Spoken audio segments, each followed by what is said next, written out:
Hey guys, what's up? Perception X here. Today we're going to be going over the 5 best cards for newbies. A lot of newcomers, they sell their cards, they don't sit there and upgrade them. Big mistake. A lot of us find that out later on. When I first started, I started selling out, selling off my cards rather than upgrading my cards. Figured, hey, needed the gold. Didn't realize that cards are actually a major part of your stats. So, with that being said, we're going to go ahead and jump into the very first card. And by the way, these cards right here are my cards. I don't have the best cards. I got an okay setup with not the best rolls.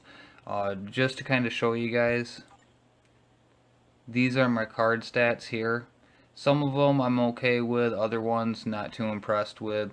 I did have better stats of actually lesser cards, but because I was looking more towards balancing out some of my stats, I switched two cards.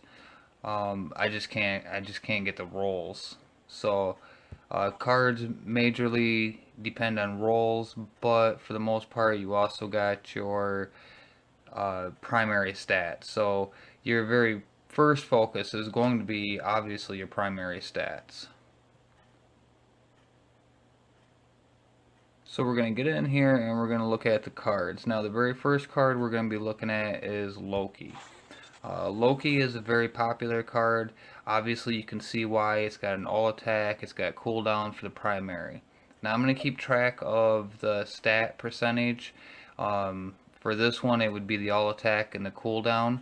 And I'm going to keep track of them at a 10% just to make it a little easier. Not that 1% is hard to add up, just 10% is just a little easier anyways. Just to show these bonus options, um, let's see here. I'm only going to really name off the ones that I like. So there's crit damage, max HP, ignore defense, and dodge. The ignore defense you won't need with these cards, so you're going to be looking for the critical damage, max HP, and the dodge. On the second one, you have attack speed, movement speed, and then the activation rate, 5% rate when dealing critical damage, plus 20% increase to physical attack. Not bad. For the most part, I'm going to be going for probably the attack speed. On the third option, you have really it's recovery rate and all defense. Energy defense, physical defense, not bad, but if you happen to get a good roll, but happen to land on one of those, not bad to keep. And on the last one, you have critical rate, poison, resist, and I'm sorry, I didn't mean to name off the poison resist, but critical rate, energy attack, physical attack. Now, most people would be going for the energy attack or the physical attack. For me, I would be going for the critical rate just to help bring up my critical rate. And with the percentages that I'm going to tell you later, you guys will kind of understand why. Also, with that said, a lot of the obelisks and stuff that are out there, and a lot of things that people tend to focus on is critical damage. So if you can get more critical rate on your cards, you're most people for the most part push out the critical damage elsewhere. So it'll kind of help balance out some of your stats. Alright, now the second card is going to be did I pass it? It's going to be Groot as soon as I can find it. And we're picking out Groot because of the ignore defense and the critical damage. Kind of helps throw in two more stats, or one more stat I should say, and then up the ignore defense. Now on the options here, we have recovery rate, max HP, energy attack, and crit rate. I'm going to actually be going for the critical rate again if I can get it. If not, energy attack, max HP, or recovery is not bad. Energy attack would kind of be my second option though. Anything to bump up my DPS. So on the second one, we got cooldown, attack speed, movement speed, and then 5% rate when dodging. 20% increase of all defense. Wouldn't be going for that one at all, so it'd mainly be resting on the attack speed and the movement speed. Cooldown would be my primary one to be going for, but because I'm probably going to be adjusting the cooldown with just getting started on a different stat that I won't be talking about in this video, I probably wouldn't be going for the cooldown. On the third option, we got the physical rate and dodge and all attack. Obviously, it's going to be the all attack, and I might be on the actual fourth option. I was. So on the third option, we got the all defense. Again, physical energy not bad, but we'd want to go for the all because it's going to be covering both of the defenses. So far we have 10% on all attack, 10% on cooldown, 10% on critical damage, and 10% on ignore defense. Our next card is going to be Starlord. And our next two cards are actually set in side by side, Starlord and Punisher. For Starlord, we got another 10% on ignore defense. We have 10% on critical rate. And on the options, for the very first one, we have physical attack, dodge, max HP. If I get that physical attack, that's the one I'm going to be going for. On the second option, we have cooldown, attack speed. I'm not really too keen on movement speed, less when it's an activation rate off dodging. If it was activation rate off attacking, you know, you're going to be doing a lot of hits, so it's going to more or less up your chances of getting it. But on dodging, yes, you do dodge a decent amount, but it's far less than what you're going to be hitting somebody.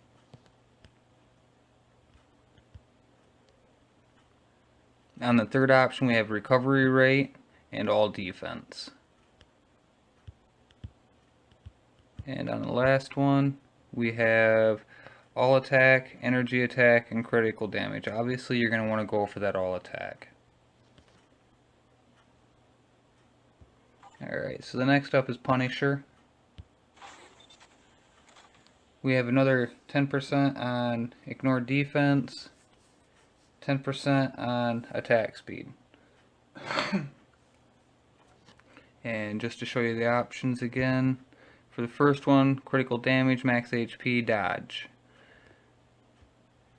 For the second one, we have cooldown. That's one that you're going to want to be going for. Max speed and activation rate 5% when dodging, 20% increase of HP. Not something I'd be going for. If you happen to land on it, you know, it is what it is. On the third option, you got recovery rate, all defense. And on the last option, the one you're going to want to be going for is the all attack or the crit rate, but you also do have energy attack and physical attack. Now for the fifth card, there's actually 3 different cards. I'm going to base my stats on one card, and that's going to be Civil War number 7. But there are 2 other cards, 1872 and Marvel Zombie.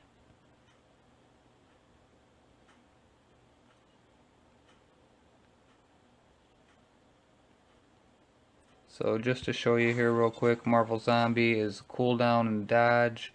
Yes, I'll be raising the cooldown with other stats that I'm not talking about in this video, but if I can get 10 to 20% on the cooldown, it's going to do nothing but help me out so I can up some other stats on some other things.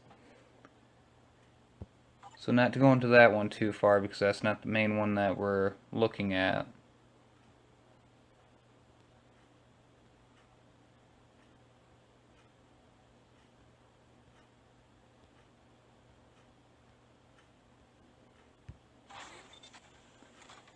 And then there's this one, attack speed and movement speed. Now this one's not bad neither. This would be a fourth option.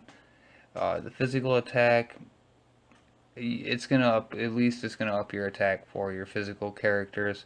The critical rate is the reason why I said this isn't a bad fourth option anyways. And the critical rate is actually the reason why I'm choosing this one.